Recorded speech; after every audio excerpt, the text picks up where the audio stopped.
Welcome to this week's Ask Charlie. You might wonder what I'm doing, sitting here with a selection of things in front of me, but I thought it would be useful to talk about what I take on holiday with us as a first aid kit. We've got to remember that my motto is be prepared, so I always take probably a lot more than I actually need, but I would rather it that way. And I was actually talking in my members club about, we were talking about traveling, we were talking about things like that, and I said that I would put together a what I take first aid kit wise when we're going on holiday, and I thought I would share it with you all, not just the members club, because I think actually it's something really useful. I have got from quite a few years ago what I keep in the medical cupboard, so I will link that video down below and you can take a look at that if you're interested to see what I keep to hand. But I also keep a little first aid pouch in the car, and I also sort of have a travel one at the ready for when we're going away, and I just, you know, have all of my bits in one place. I'll check through it and just see whether I need to add to anything. I have actually treated ourselves to a new travel wash bag case, first aid kit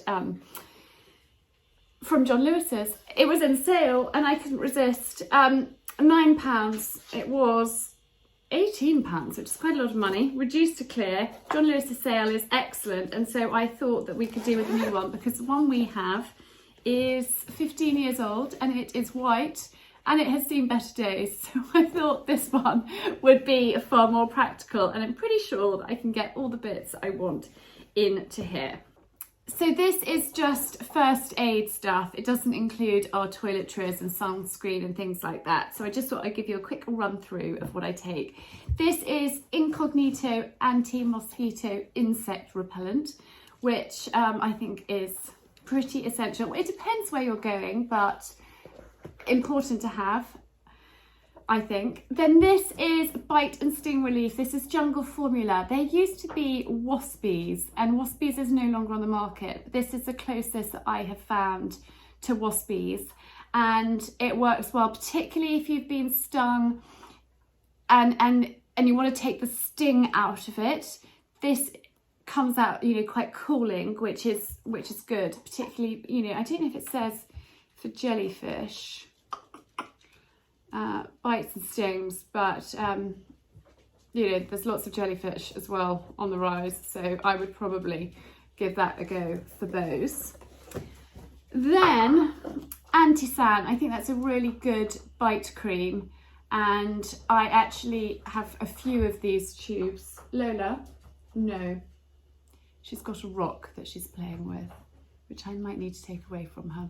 I've got a few of these tubes. Gus is actually, he gets bitten really badly, so he has a tube by his bed, and then he doesn't come and disturb me and say, Mama, my bites are itching. He can just help himself and put it on. So that is definitely coming with us. This is from Spots and Stripes, and I'm a big fan of it. Awesome arnica balm, and it is really great for bruises, for cuts, for headaches. I use arnica on a lot of things. I mean, it doesn't say to use it for cuts, but for burns, I do use it for cuts, burns and bruises, basically. And you use it 3 or 4 times a day, and it is phenomenal stuff. I actually had an incident with a pony and got a bruised chin, and it was quite swollen, and I have been using this on myself to help heal that. So that definitely have a tube of that. Then a tube of Savlon antiseptic, or you can go with antiseptic wipes, whichever you prefer. I don't think you need to take both, but definitely some antiseptic. Some cotton wool, and I keep it in a sort of plastic so it's clean, and some micropore tape. Obviously I take things out of the boxes, so actually let's just do that now. We don't need to take the box. Did I show you the micropore tape properly? Really useful for, I don't know, like if you need to tape over cotton wool or attach things. Very useful. I take a bandage with a safety pin. You can use it as a sling if somebody's hurt themselves, or if you need to, I don't know, but it goes back to my Girl Guide days. Scissors.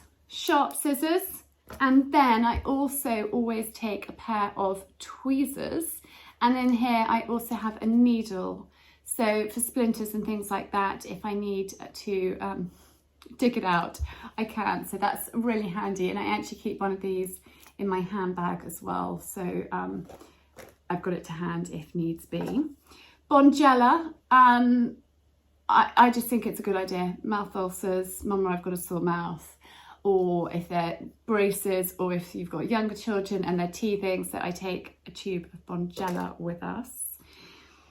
Then, I don't know if I'm doing this in any particular order, it's a bit random.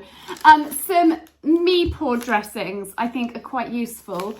If you know, there's a nasty cut or something and it's quite big, then you've got a dressing to hand and you can get to a pharmacist to stock up if needs be. But if you've got it, you're less likely to need it, I think. And then a selection of different size plasters.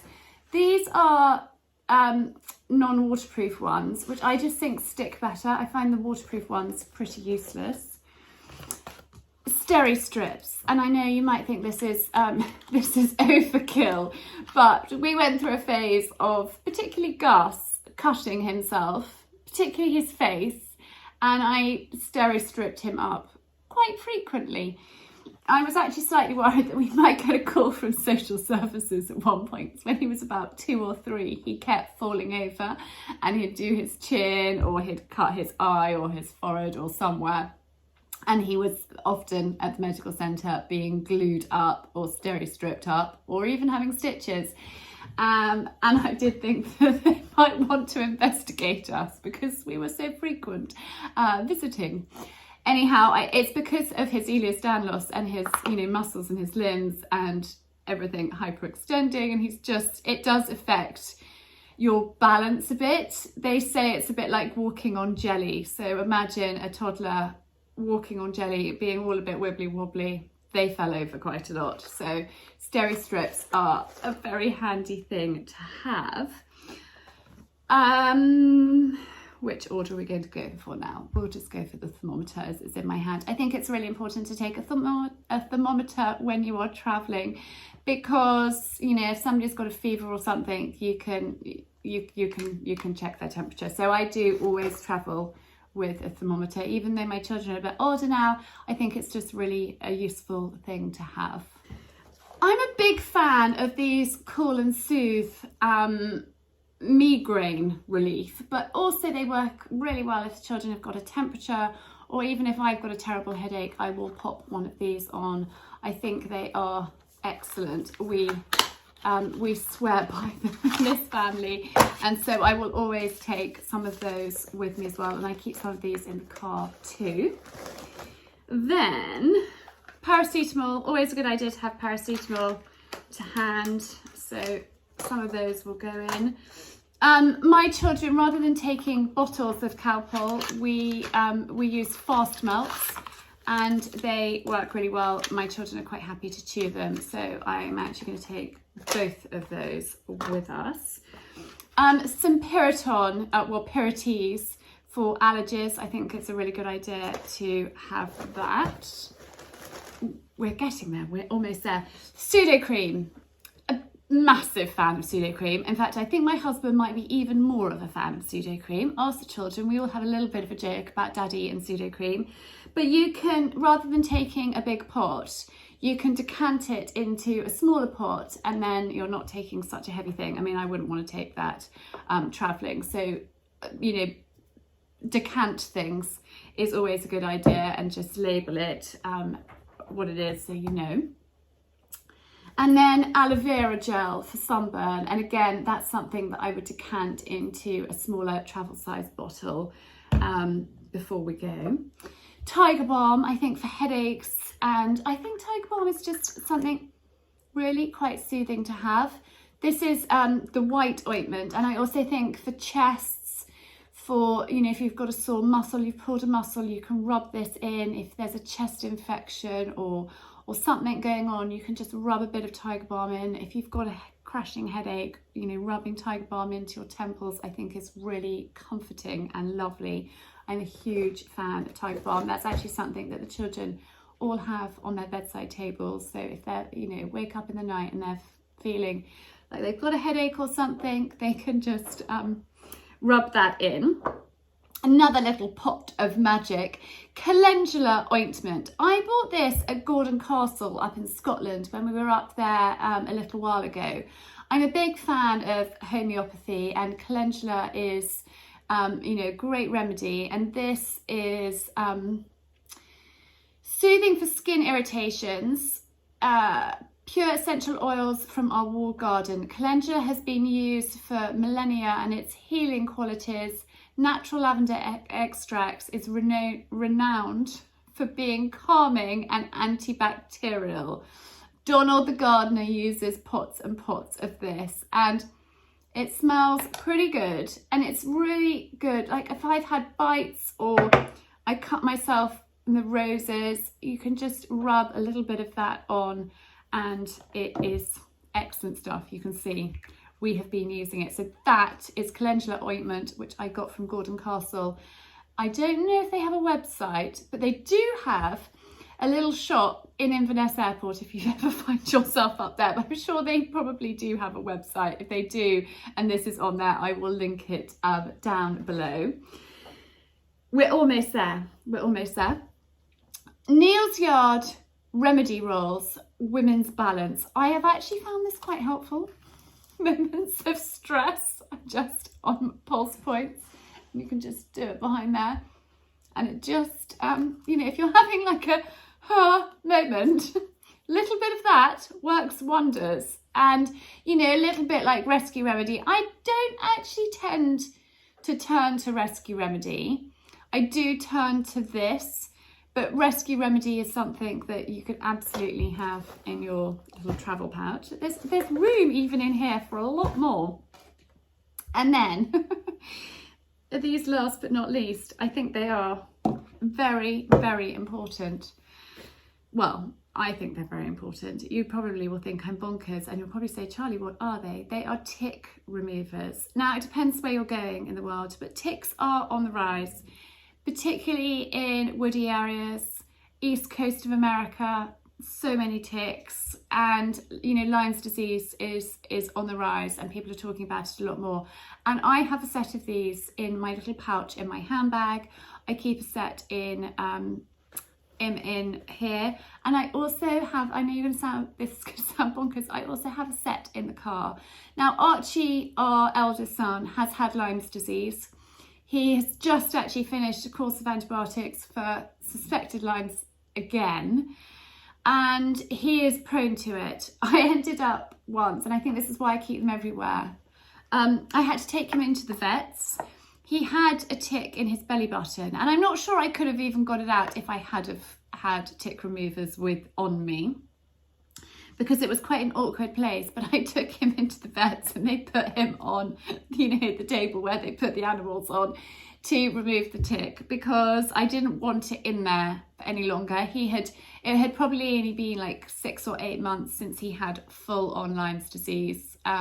Well, the bullseye ring, like he didn't have the symptoms. We caught it really early, and he was on antibiotics, but we were really, you know, worried and anxious, and I didn't want to leave that tick on him any longer than necessary. So into the vets he went. But now I keep these literally everywhere, and I will link these down below as well. They're just tick removers.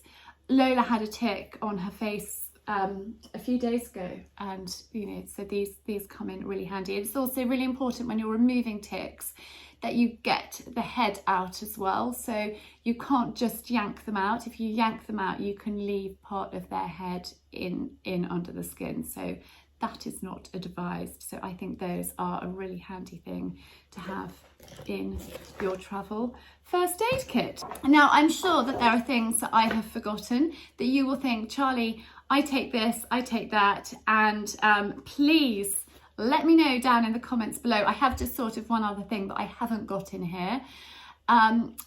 Kiehl's travel sickness tablets, really good idea to take those, particularly if you're going boating, if you know, you're doing a ferry crossing, if you've got a boating holiday, a sailing holiday, something like that, or you know, just coaches, trains, planes, and you suffer from travel sickness. Luckily, none of us do.